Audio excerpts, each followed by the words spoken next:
This is the Mining Your Business podcast, a show all about process mining, data science, and advanced business analytics.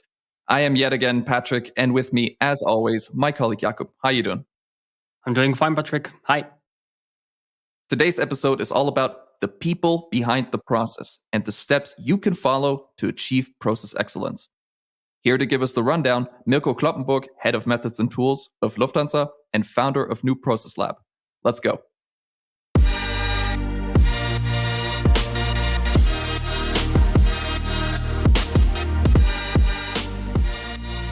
Process mining and business process management is all about technology. We keep hearing buzzwords such as digital footprint, robotic process automation, or machine learning. It's new, it's sexy, it's exciting.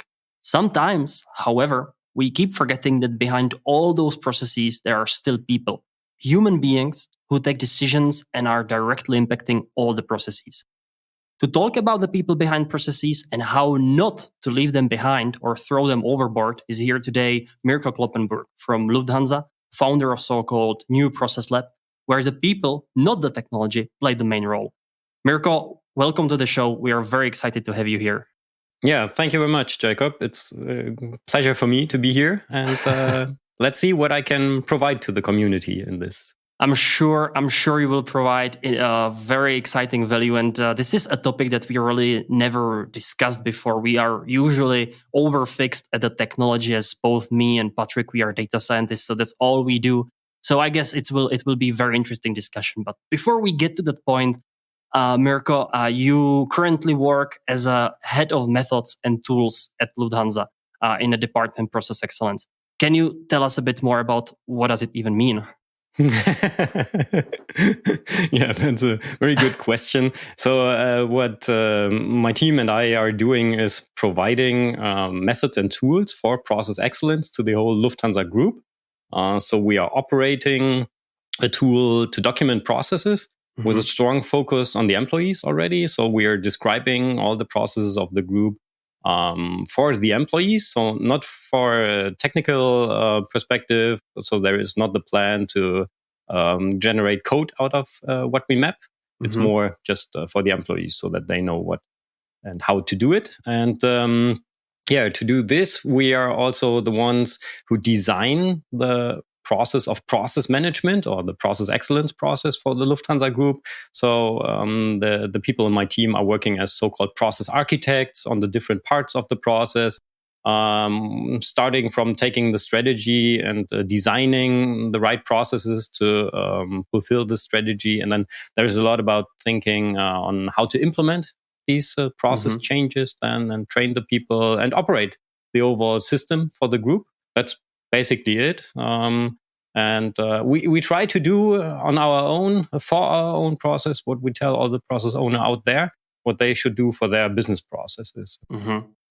Yeah. So, Mirko, let me ask you. So, for those that aren't aware, Lufthansa is an airline, right? So, exactly. Just to get that out, it's an airline. And so, when you talk about implementing processes and looking at different processes across the group, is it that you're looking at more the production side of it, or are you looking at like the daily operations of the airline, or are you very agnostic when it comes to what process you're looking at? So basically, all business processes in the group can use the methodology and the tool. That's in general the idea that we all use the same language or the same notation and the same role concept to describe our processes, so that we have a common basis to discuss on process issues. Doesn't matter if you are from the airline itself, like Lufthansa or Swiss or Austrian, which are all part of the Lufthansa group, or from other units like the technical division, Lufthansa Technik, and doing MRO, maintenance and repair, overhaul of aircraft. So the concept is always the same. And then you can easily discuss with all the interfaces about processes. That's the idea.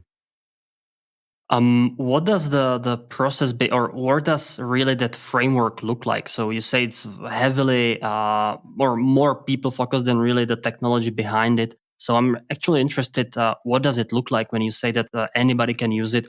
What is the framework? Yeah, okay. So what you can more or less touch and feel or look at is the application that we have developed on our own and we are providing to the group, where you can simply log in with your account and then select your roles, which were assigned to you by your line manager, by your boss. Mm-hmm. And as an employee, then you can say, okay, this is my role. Like I'm a mechanic and I want to see my processes now.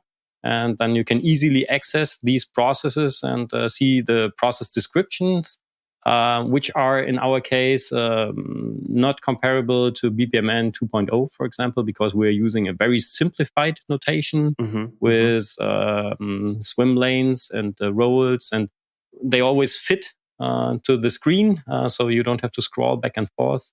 You then have to jump to adjacent processes. That's basically how it looks like.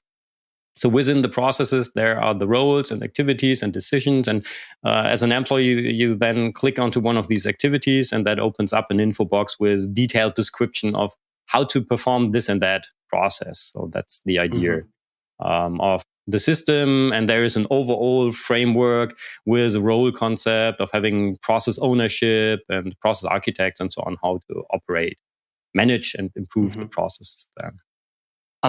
It seems that you got very excited for the processes in general, and that you even started your own initiative called New Process Lab. So before we get into New Process Lab, where does the excitement for processes come from, really? Tell us. Actually, I don't know. It's just there. Very good answer. It's so fascinating to have these, on the one hand side, really theoretical discussions on processes, and develop the picture, sketch the process, even if you do it with Post-its. Yeah, I think that's really fascinating. Ask the people how they are doing this and that, and then think about ways to improve the processes or even to innovate to it in a completely different way. And I really love having these workshops with the people working in the processes, with all the experts there. And in the next step, then to change the reality by having a target picture of how the process could look like in the future, and then just go for it. Think about how this could become reality and what you have to do there. That's more or less what I find really interesting. So do you find that in these workshops, working with the people, you find out more information than you could from just some database where you figure out what people are doing just by the data that's entered? Yeah, definitely.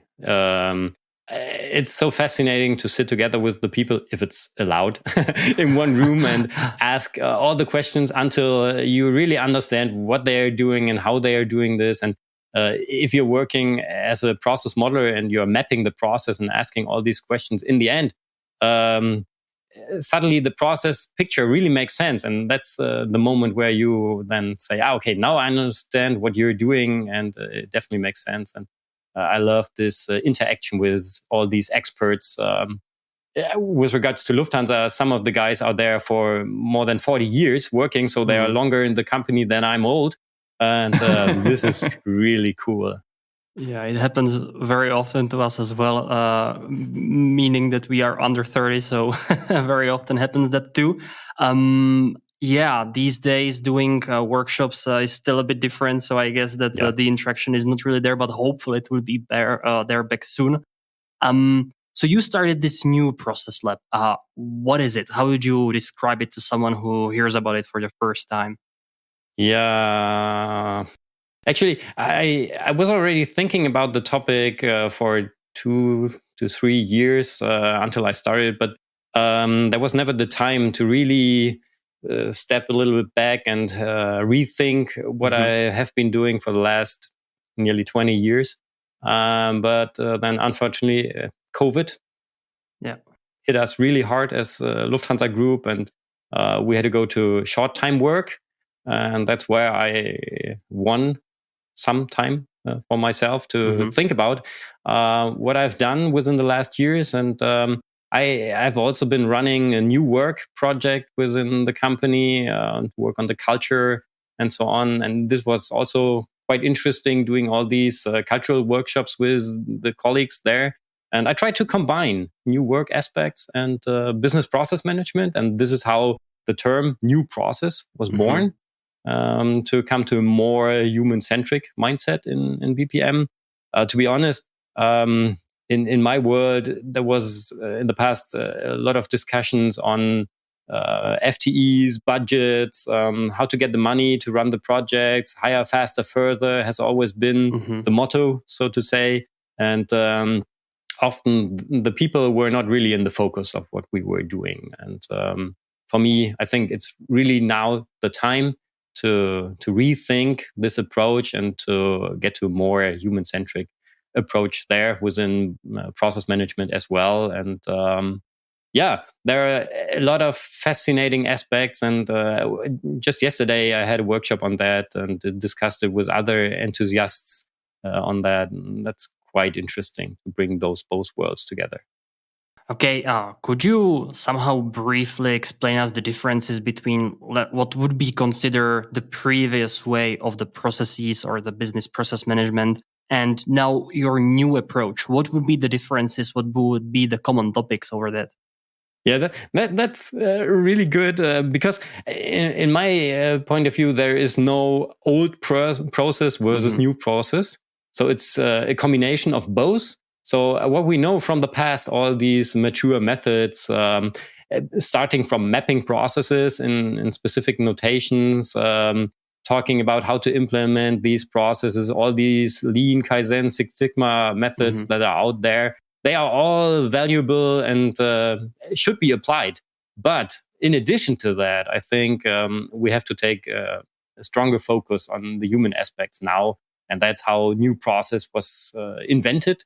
And the basis of new process are right now something like 8 new process principles, which we co-created, I would say, within the community within the last year. And they can be used as reference to rethink processes. So I don't know if I should give an example of one of the principles just to make it more understandable for the listeners. Definitely go ahead.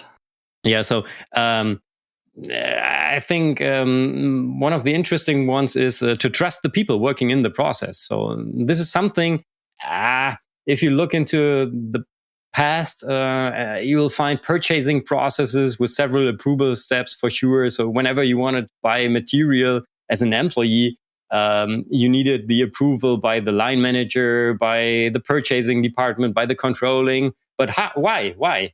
Because we don't trust the people. I think if you provide all the necessary information to that employee on available budget, and that person should be able to decide if it's really necessary to buy the material now, then that person could do it without all these approval steps. So this is one of the principles there to trust the people, just as an example. Okay, I see that you are already getting into the process checklist, which is also available on your website. I urge any of our listeners to go check it out because I think it's really, really well done. And this is something we want to also drill down into. So in your process checklist, you actually have 8 steps of, let's say, excellent people-centric process approach. Your first step, and I will always read it out, inspire people for excellent processes. And you say here that you should kind of build on the process management fundamentals. What are these fundamentals about? What do we need to think about first before even looking at the next steps? Yeah, exactly. So this is also part of the checklist with regards to the basics. And for me, they start with having a process of process management established. So from an organizational perspective, you should also handle the topic of process management as a process. So there should be a process owner for the topic. You need some architects working on the details, and then you have to implement that within the organization. So that's basically the idea, to have this process. And this process itself should start with a phase. Minimum for me would be to pick the organizational strategy. So within the new process world, I would even recommend to start with the process purpose first, and then go into the strategy. And based on purpose and strategy, I would recommend to design the process to find out how to fulfill the strategy and how to contribute to the purpose. And having all these aspects established, so after design, there should be a phase thinking about how to implement processes. So creating all the prerequisites for the execution of the process, train the people, get all the infrastructure, set up the organization, and then operate the process. For example, based on indicators, so monitor the operations and get all the ideas from local improvements and bring them back into the overall process design. So it have a life cycle there. And these are, from my point of view, the basics, which have to be defined and which we, as the ones providing process management to an organization, have to create. Now, is the focus on these fundamentals vital to establishing good processes, or is it just start, if you're an organization just starting out with this, is it just important to get started with it, or is it very important to have a rigorous process for implementing processes already in hand before you even start?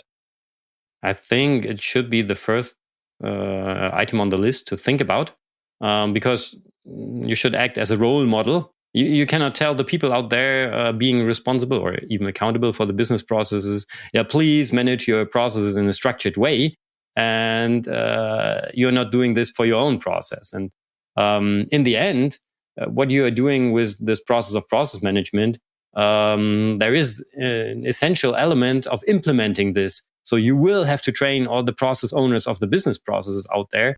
And that's just the same as they are supposed to do for their specific business processes. If you have a new HR recruiting process and would like to implement that, for sure you have to train your recruiters on how the new process looks like. And I think from a process management perspective, it's the same for this meta level of the process of process management. Going on to the next point, that is something you already mentioned, and that is to trust the people working in and on the process. So from my perspective as a data scientist who is actually digging into the data very often, I would have very hard time trusting the people, seeing how many mistakes there are in the processes.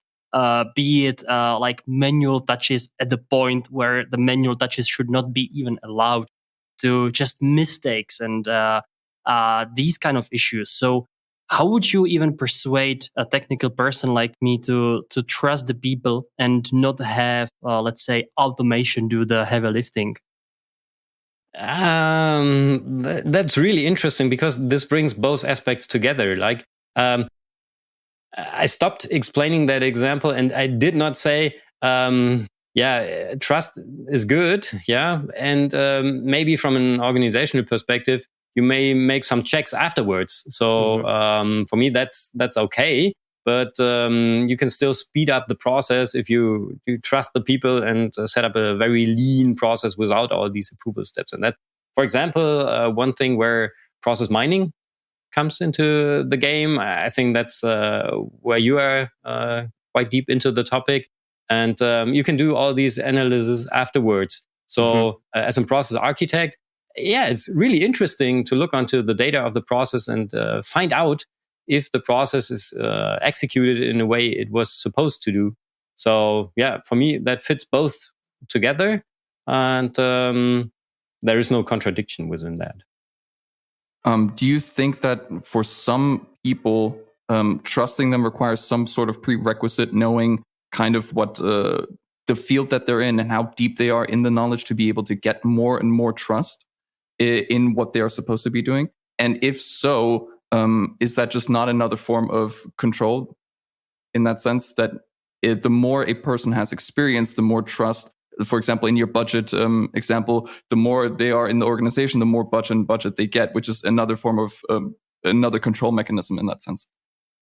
Yeah, but it's more proactive. I would say you enable the people, you provide all the necessary information, and you make sure that they are aware of what they are doing. So for me, this already starts with defining a process purpose and then communicating that to the people. So if the people working in the process know why they are working in the process and they are very well trained on all these activities and feel to be a part of that process community, then I think this will motivate them and help them to execute the process and avoid mistakes, for example.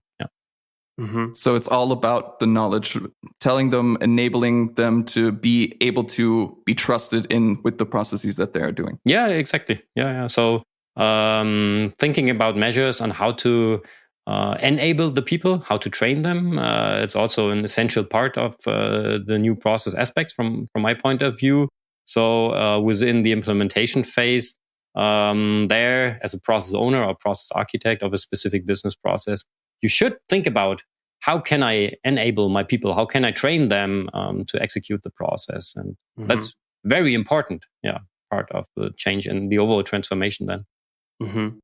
Okay, so in the next step, you actually say, and I think it closely relates to already trusting them. So the next step is to involve the people working in the process into the work on the process.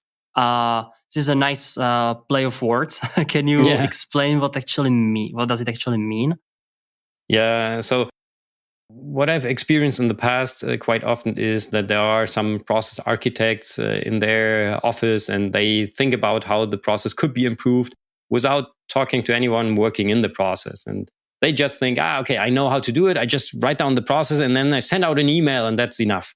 So afterwards, they will work according to the new process for sure. But this is not how it works. And that's why I strongly recommend to be as transparent as possible in the beginning, to invite the people working in the process to participate in workshops or to hand in feedback, ideas on how to improve processes.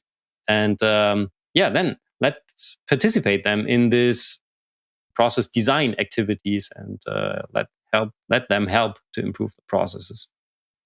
So in terms of, sending an email is a work of 5 minutes, right? So the communication is short-lived, and the relationship between the process manager and the people that are supposed to be executing it is very short. But so your point is that involving them and training them is more effective. So how long in this discussion, how long are they involved in improving this process from start to finish? I think it depends which business process we're talking about and how many people are working in that process. How big is the community? So for starting for developing the purpose, the strategy, as well as the design, I would always recommend to work with a small sample that fits to workshop, like a group of maximum 10 people, and make sure that they represent all the different roles working in the process, all the different locations that are part of the process, and then work with this group and make sure that they take all the ideas back to the departments or locations where they are coming from, and also ask them what they think, what is necessary to train the people. And it's really great to sit together with people working in the process to think about training formats, platforms, whatever you would like to develop instead of just sending out an email. So it always depends also on the size of the change. I would say if it's just a new feature in the tool, maybe a short video of one of the persons who are really working in the process explaining the new features is nice. But if it's a bigger change, then I could even think about a several days training program, for example. So it's not limited. It really depends. How do you even get those people excited about doing all this? Because I can imagine they have already a lot of things on their plates, meaning that this for them could be just another order from top to work on this. So how do you go about making them actually feel like they're part of it and they can make the difference? A simple answer would be have catering for the workshop, but take it really, take it serious and really value the contribution of the people. So ask them if they are willing to contribute their experience to this and that workshop, and then take them out of the regular work environment. Go to a nice workshop location, just that they have the time to really think about that. And this is also something that already helps. If these people get the time from their line manager to have 1 or 2 days to go out into a workshop and bring in their experience. So just appreciate what they are doing and value their contribution there. Okay, so Patrick, I think we are doing our workshops all wrong, and we should probably think about a new format. Exactly. I'm thinking Bora Bora. Yeah.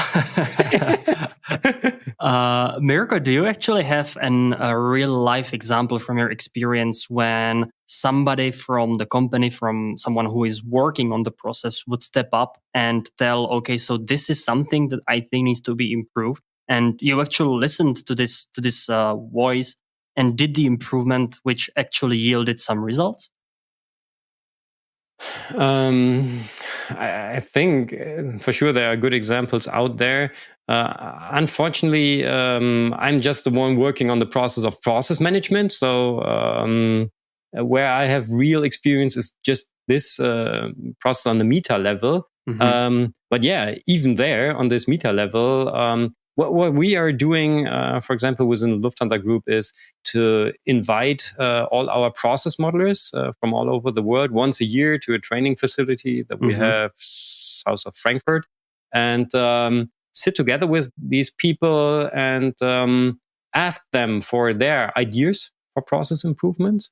And sit there together in work groups, do workshops, and start developing ideas on how to improve modeling notation, for example, or modeling features. And I think there are many, many small examples where people from all around the world came up with ideas on how to improve the tool, for example. So especially the modeling features in the tool. And then my team picked up these ideas and brought them into the system. Yeah. I kind of wanted to ask how people get involved in the first place in this. Is it more of a fact that people get excited about what other departments are doing and they kind of want to get into this as well? Or was it like everybody is doing this now, and so be prepared that somebody's going to get there? Do they approach you, or do you approach them? Or how does this process modeling start in the first place? I think it depends on the overall approach of the organization. So why would you like to implement a process-oriented management system, for example? So why would you like to document processes? What are the reasons for that? Do you have legal or normative requirements to fulfill? Then there is a strong need to have processes documented. So if documentation is the core of what we are talking about, in other areas where these requirements do not exist, there may be a request from a customer side to work on processes, to optimize the interface, or you would like to scale up your business. And that could be the reason why the people that are right now there document their knowledge to make it scalable if you hire new people. So that definitely depends on why you are doing this and what's the overall purpose of the system. But then I would try to put that purpose into reality by inviting the people and explain them why you're doing this and ask them to participate in all these workshops, for example, to document processes, which can be boring for sure, but I think it always depends on the moderator and how these workshops are really performed in reality, and how the people can contribute to these activities. Interesting. So as a number 4, you have here a point: foster the development of the people in the process. I assume it has something to do with knowledge share and trainings and so on. Can you go a bit deeper into this point?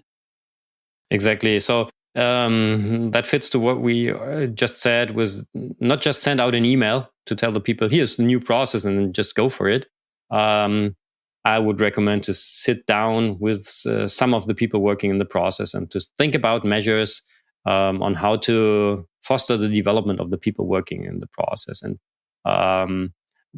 like having training formats to invite the people for several days to a training location and go through the process, have a simulation of that process or whatever is necessary to train these people. So that's basically part of that new process principle. I kind of wanted to ask, since I've worked in small businesses and large businesses, and so what I've always seen is, regardless of the size, that knowledge sharing or the knowledge catching or whatever else is technically, it's doable and everything, but finding the right information then from where that information came from and who it needs to go to and all that can be such a massive ordeal that it must take a very structured approach and a very rigorous approach to actually get it to work properly. What are your thoughts on how this can be implemented most effectively? I think it always helps to have a common picture that you're talking about. So simple process modeling notation would be, for me, the minimum to discuss about processes, so that you have this common understanding of how the process looks like. That's what I would recommend to start with, how this common language should look like. And depending on the purpose, what you would like to achieve with the documentation, maybe complex notations like BPMN 2.0 are not the ones which the employees really love to work with. So you have to take all these operators and strange things out of the picture, keep it as simple as possible. So the finding common language, so everybody's comfortable with it, is one of the key things. Do you think that actual language, so English, Spanish, and whatever else, kind of plays into a part in a certain block in knowledge sharing? Yeah, definitely. So at least you have to speak the same language to understand what the other people are talking about. Often in our case, it's just English the only way to do it. Mm-hmm. Yeah, definitely. Yeah. And this is often the hurdle. So if you have people working as mechanic, doing that for more than 40 years, they know how to read English manuals. That's not the problem. But to have these people with all their experience in a workshop held in English, it's often a challenge for them. Mm-hmm. And then you have to find a way how to make that happen as well, to support these people. But in the end, it's often great fun. Yeah, you also mentioned something interesting. So a mechanic working 40 years on some task. And so the age can also be kind of a challenge or a hurdle when it comes to improvement of processes, because sometimes we all know it from experience. We face the people who will tell us, yeah, but we've been doing this the same way for the last 20 years.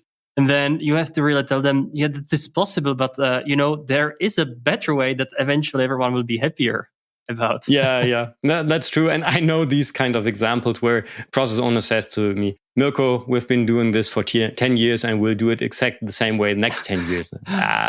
Okay, I'm not that sure if that's true.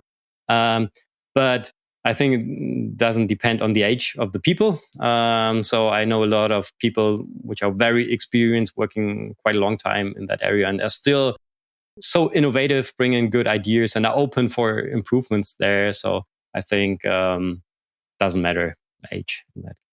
So this is kind of playing into one of the points of the life cycle of it. So you implement a process and make sure that it doesn't get stale within the organization. Keep people innovating, keep having people think about new ways to improve their process and not let it stand. Yeah, exactly. And this should be facilitated by the overall BPM process. So you, as the ones providing a process to the organization, like being process owner of a business process, you should think about measures on how to continuously improve the process according to the overall process life cycle. So you should agree upon with your community how often you start with rethinking the strategy that you're in and inviting the people to develop measures for improving the process or even innovating the process. Definitely. That's a very important part of this life cycle, to do this continuously. Mm-hmm. As a number 5 in your checklist, you have a point where you say design cooperation in and on the process to meet people's needs. What do you mean by that? Do you have a box with an anonymous feedback where everyone can just put their ideas and let's see, we will take a look at each of a quarter. We will just take a look in the box and find the best ideas and we implement them? Or how do you do that?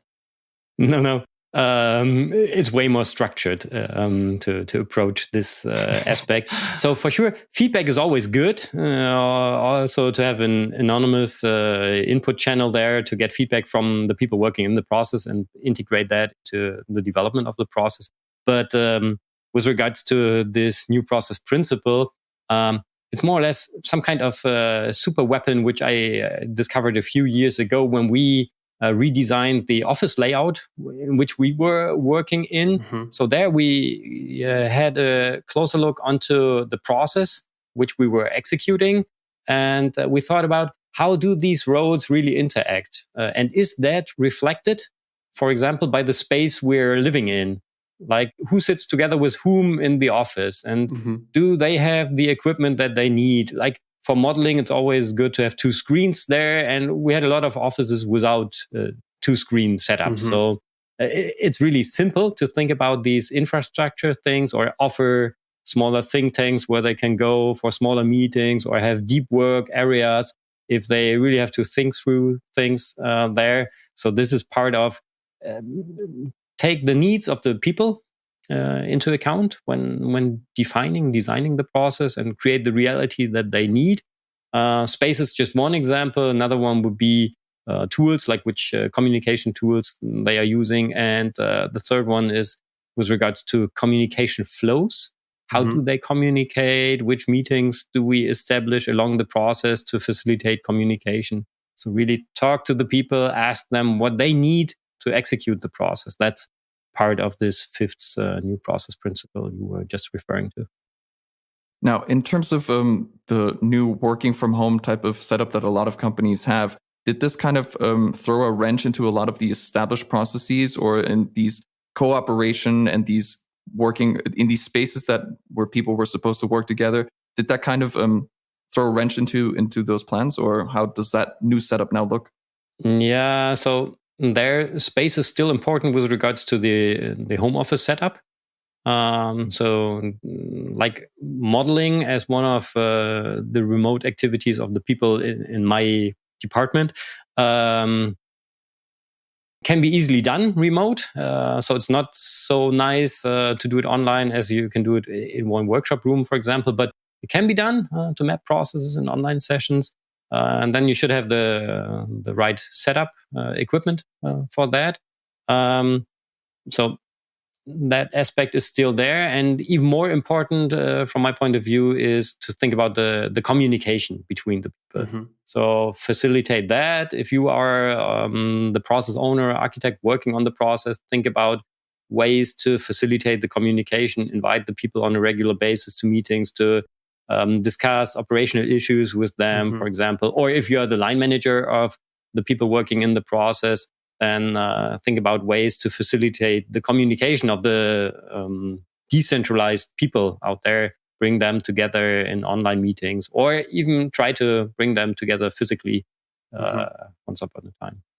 It really sounds like if in any kind of relationship, just the communication is the key, and it seems to be highlighted here over and over again. And I really resonate with this idea, because talking and really sharing and being open and transparent, I think it's a key in any process. And as a point 6 in your checklist, you have a point where you say to encourage diversity and inclusion through processes. What do you mean by that? I have been working on a lot of standardization projects in the past. Just to give you an example, bringing together different locations that were executing basically the same process at different locations, but without having the same process design. So they created the same result or somehow comparable, but without the same process or using different processes. And that's one example where we invited them to have workshops to standardize these processes. And for me, this cultural differences, having people from all around, from different culture, was always a hurdle for process standardization in the past. And I had really good workshops within the last year with people from all around the world where we discussed about cultural aspects. And I think we completely have to switch the view on that and facilitate diversity and make sure that the group of people that is designing a process is diverse as possible, and also take inclusion aspects into that with regards to age or disabilities. If we are talking about innovation workshops, bring as diverse people as possible into these workshops to innovate your processes. And that's something I would definitely strongly recommend to push that forward instead of seeing that as a hurdle for these activities. So you're saying that if you are thinking about enhancing or improving or implementing a new process, it shouldn't be led by a group of people in Germany in an office from higher management, and tell then the other people who are on a different side of the planet to do the things that they think they should do it. Yeah, doesn't have to be a different side of the planet. You can also take cultural differences of different departments into account. True. So maybe they're sitting on the same floor, but the culture in that department is a little bit different, and often that's a problem. So bring the people together, let them discuss all their views on that, and then develop together the best possible process. Yeah, definitely. Yeah, don't be afraid of these differences. Now, is there some way that apart from just listening to everybody involved, as many as diverse as possible, can you find a way to somehow enrich a process through this diversification of people? Yeah, if you are really interested in why the people are doing specific things in the process, so to identify, I would say, the best practices within the different cultures. And then try to put that together as the best of all versions process, so that the different locations can profit from the local ideas on how to do it, and to understand why they're doing this. I think that's the biggest value there. So how do you distinguish then from this culture, this activity, but this different one or this different department does something completely different in that aspect, in this part of the process? How do you decide what to take, what not to take, even though both sides thinks it's important, but you have to come to some sort of common ground? Yeah, in that case, I think do it in a structured way. Bring the people together and let them, if it's possible, sit together and first create a common understanding of which process we are talking about. Let the people show how they are doing it. Let them show the tools. If it's even possible, go to their location. In some cases, it's not possible to do it just online and show how you perform something. So that the whole group creates a deep understanding of how the others are doing the process, and then find indicators, for example, on how to identify best practices. So this is then again the more technical part. And we are already talking about KPIs. But as soon as you make it that the whole group agrees on these types of indicators, and they can evaluate the different processes together, and they should be able to find a common solution then and say, okay, this is great how you're doing that at your location. If we combine that with an approach from the other location, this could be the best practice then. So really bring the people together and start with creating common sense there. Okay, as a number 7, I have to say I'm not very happy about this point, as you are saying to disrupt established processes. And what we are trying to do in our job is to make them as standard as possible and make them as smooth as possible. And now there is a Mirko from New Process Lab who says, disrupt, make it new, make it, change it, and so on. Why would you do that? Yeah, just to get to the next level. Because often, if the processes were already there for several years and there are some patterns and there is a culture established, I think it's time to really break these patterns and to question all these well-established processes and ask the people and be courageous enough to do it in a different way. So if you want to go to a new level, then some of the good things from the past will have to change, and you have to challenge that. This is what I would like to push forward and encourage the people to do that, to really break these patterns. So if we're talking about processes that have been established for 10, 20 odd years, I imagine it's like going into an attic and finding really old, dingy kind of furniture up there with spiderwebs everywhere. And you kind of have to make the decision, hey, I'm just going to chuck out everything, or I'm going to pick the nice gems from this attic and keep those in this new process that I'm building from that. So my question is, how do you go find those gems in the already established process?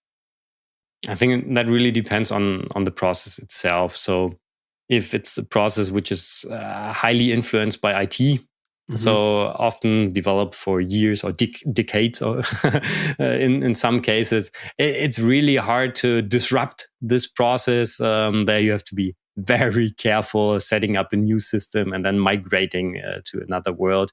So I think there is no general answer to that question, and you individually have to look onto the process and go through all the existing activities, try to understand as a process architect or as the one with all the methods for the improvement, to understand how the process really looks like, and then bring it together with new ideas to improve or even innovate the process. Okay. So I think we are getting to the last point of your checklist, which is to give a meaning to the process. What would be the meaning of? Can you generalize a meaning for any process? What would it be?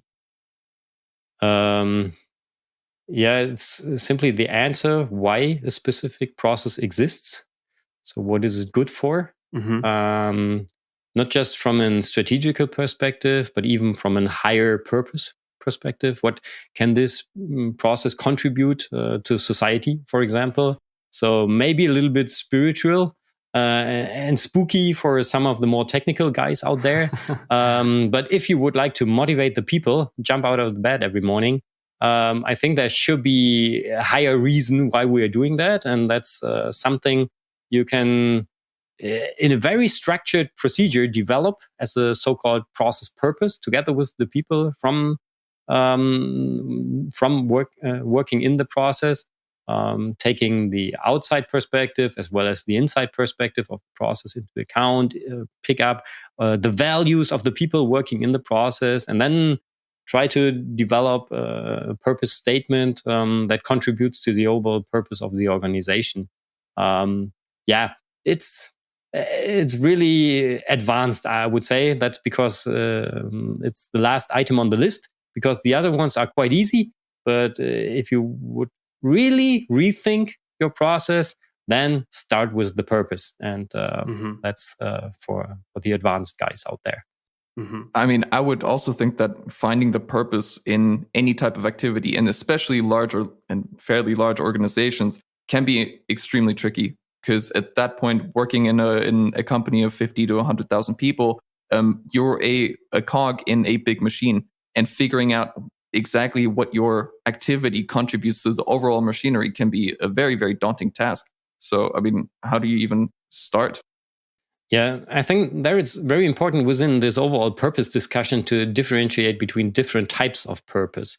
So maybe your organization you're working in has already defined an organizational purpose, so the higher goal of why this organization exists. That makes it way more easy to develop process purpose then that contributes to this overall organizational purpose. And you still have to differentiate these both types of purpose from the individual purpose of the people working in the process. And in the end, it's just important to make sure that the individual purpose can be used or can contribute to the process purpose, and the process purpose then contributes to the organizational purpose. That's the theoretical idea. And like giving you one example, if I already thought about my own purpose, and I did that a lot last year, and I came up with the finding that creating inspiring experiences is something like my own purpose. So inspire people to do something.